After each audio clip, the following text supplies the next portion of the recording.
छठ घाट पे बकरी लेके कहाँ आ गइलो? अरे पागल उगल नानू बाड़ो, यहाँ छठी मैया के पूजा होता, लेके जा बकरी। घेर भाग।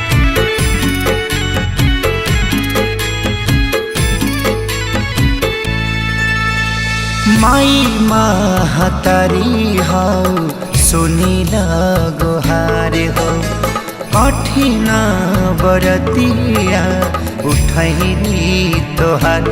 जग तोहे जानेला ममता के बहानेला, करी कर जोरे छठी मैया घाटे सिरवा नवाई, घाटे सिरवा नवाई।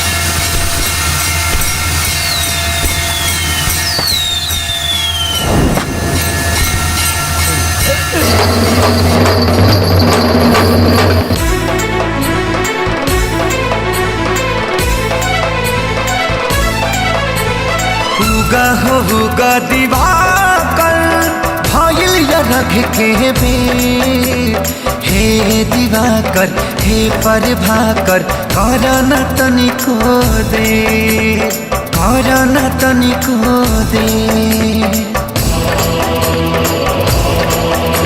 नयन तनिका खोला मुहवा से कुछ बोला, मन होता डमाडो।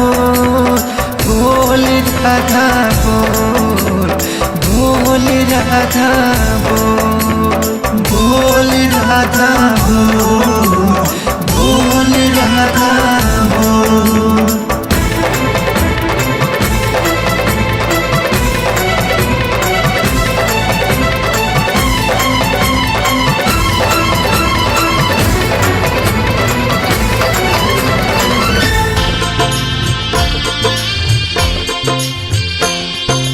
करेला जे छठी के बरतिया पावेला उ सुखवा हजार। करेला जे छठी के बरतिया पावेला उ सुखवा हजार।